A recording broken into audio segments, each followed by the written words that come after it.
Welcome back to channel. Okay வாங்க, எல்லாரும் எப்படி இருக்கீங்க? நல்லா இருக்கீங்களா? ஓகே வாங்க, இன்னைக்கு ஒரு புதிய மெனு பார்ப்போம். ஒரு சிஸ்டர் பவித்ரான்னு ஒரு சிஸ்டர் எனக்கு கமெண்ட் கொடுத்துருக்காங்க.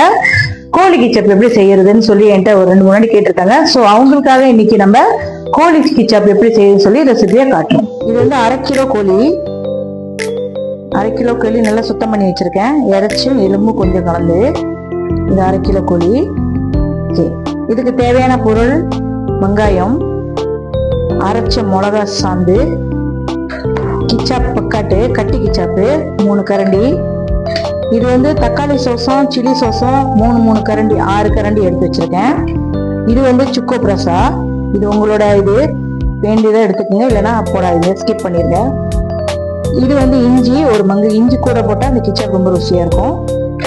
இது வந்து ஊசி மிளகா, வெட்னம் சில்லி. இது வந்து நான் கொஞ்சம் ஸ்பைசியா செய்யறேன், அதனால எடுத்துக்கிட்டேன். ஒரு முட்டை, தேவையான அளவு கோதுமாவு, இதெல்லாம் சேர்த்து நம்ம செய்யணும். ஸோ இப்போ வந்து நம்ம வந்து எண்ணெயை ஊற்றி வைக்கிறோம் பொரிக்கிறதுக்கு. கோழி பொரிக்கிறதுக்கு நம்ம வந்து எண்ணெயை ஊற்றுறோம். அடிக்கனமான பானை எடுத்துட்டீங்கன்னா அது நவராது, சீக்கிரமா நம்ம செஞ்சிடணும். கோதுமாவு இந்த கோழியில போட்டுக்குங்க.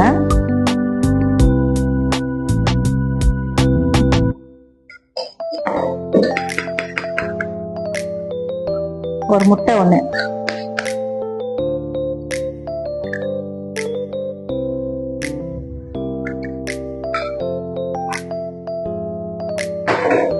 இது வந்து கிச்சாப் செய்யறது தண்ணி கிச்சாப்பு. தண்ணி கிச்சாப்பு வந்து நம்ம வந்து உப்பு சேர்க்க மாட்டோம் சமையல்ல, வெறும் கிச்சாப்பு இந்த சாஸ்லேயே தான். இது வந்து ஒரு 2 கரண்டி போட்டுக்கலாம். ஓகே,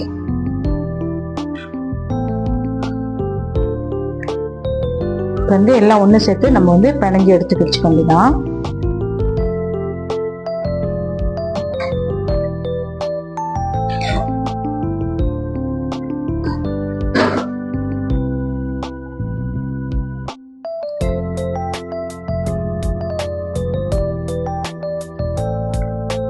பாருங்க, இப்ப நல்லா அந்த மாதிரி பிணைஞ்சு வச்சுட்டேன்.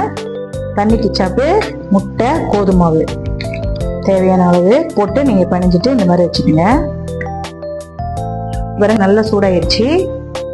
ஓகே, இப்ப நம்ம வந்து கோழியை போடலாம்.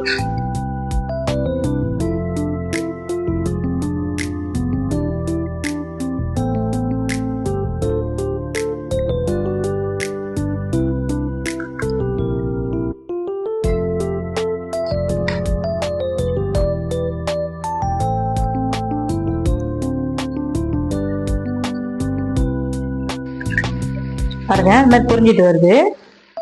இந்த மாதிரி ஒரு நல்ல ப்ரௌன் கலர்ல பொரிஞ்சு எடுத்துட்டோன்னே நம்ம எடுத்துடலாம். இப்போ வந்து வெந்துருக்கு. ஏன் இதுக்கு வந்து இந்த கோழிக்கு வந்து முட்டை போடுறோன்னா, அப்போதான் இந்த கோழி வந்து நல்லா ஃப்ளஃபியா வரும், நல்லா சாஃப்டா இருக்கும் இந்த கோழி வந்து. 2வது சட்டியில ஒட்டாது, அதுக்காக தான் இந்த கோழி வந்து நம்ம முட்டை போடணும்.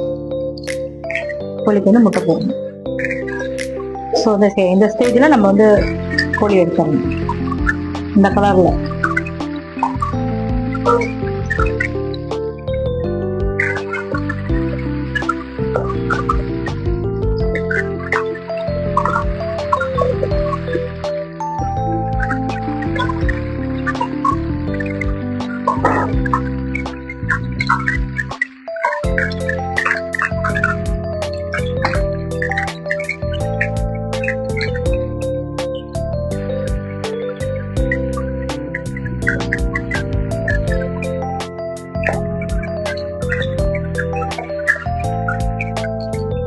பாருங்க, இந்த மாதிரி கரெக்டா பொரிச்சு எடுத்தாச்சு.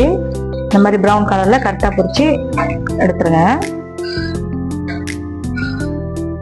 எண்ணெய் எடுத்துருங்க, இந்த அளவுக்கு எண்ணெய் எடுத்துருங்க. ஸோ இப்போ முதல்ல வெங்காயத்தை அமைச்சிருங்க.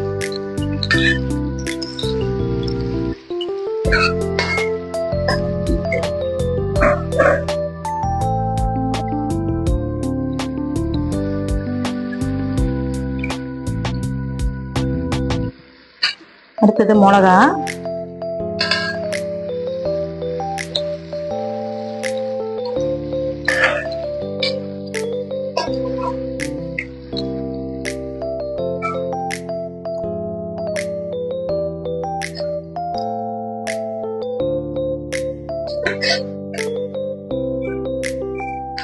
அடுத்தது இஞ்சி,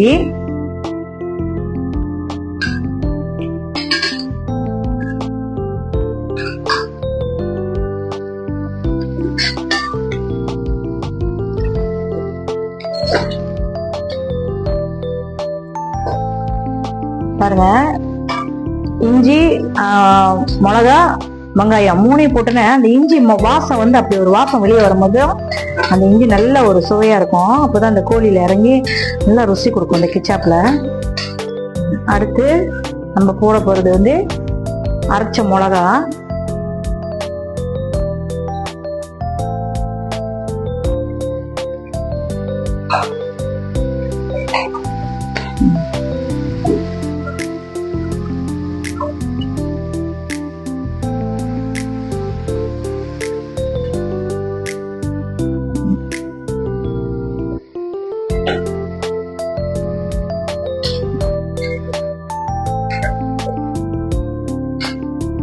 இப்போ வந்து கிச்சா போட்டு போறோம். பாருங்க சாந்து நல்லா வந்துருச்சு பாருங்க.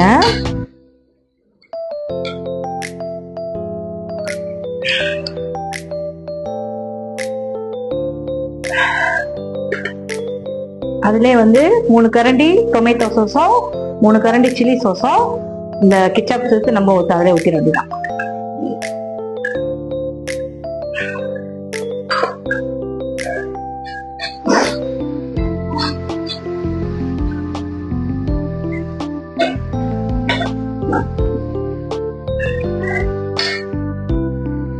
கூட கொஞ்சம் தண்ணி.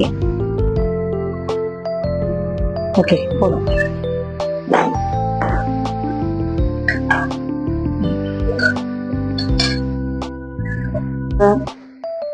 சொல்ல மறந்துட்டேன், கொஞ்சம் கருப்பு மிளகு போட்டுக்கங்க. ஓகே, இப்ப சிக்கோ ரோசா கொஞ்சம் எடுத்து வச்சேன், அதை கொஞ்சம் போட்டுருங்க. போடுறவங்க போடுங்க, பிடிக்காதவங்க போடாதீங்க, ஸ்கிப் பண்றவங்க பண்ணிடுங்க. எங்களுக்கு பிடிக்கும், நான் போடுறேன். எல்லாம் ஒண்ணு சேர்ந்து வரும்போது நல்லா கிச்சப் நல்லா வந்துருச்சு.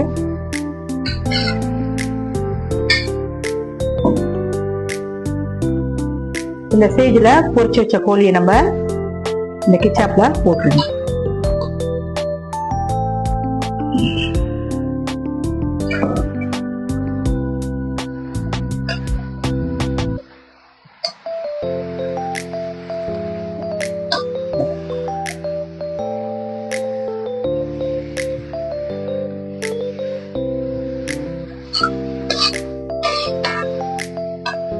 கிச்சாப் கூட போறவங்க போட்டுக்கங்க. எனக்கு இது இந்த பதத்துக்கு போதும்.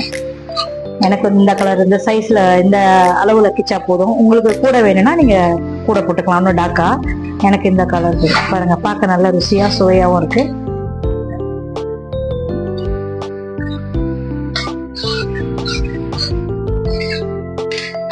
பாருங்க எவ்வளவு ஒரு அழகான பதத்துக்கு வந்துருச்சு.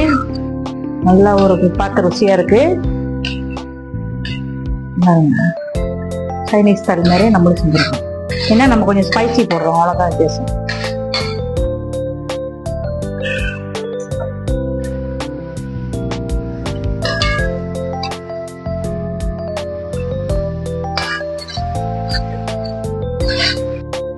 உங்களுக்கு அப்படி இந்த கிச்சாப்ல கொஞ்சம் தண்ணியா வேணும்னா நீங்க கொஞ்சம் தண்ணி கூட ஊத்திக்கங்க. அப்படியே கொஞ்ச நேரம் அப்படியே குழம்பு மாதிரி எடுத்துக்கங்க. உங்களுக்கு இது போதும்னு நினைக்கிறேன். இந்த பதத்துக்கு நம்ம எடுக்கணும். முடிஞ்சு கிச்சாப்.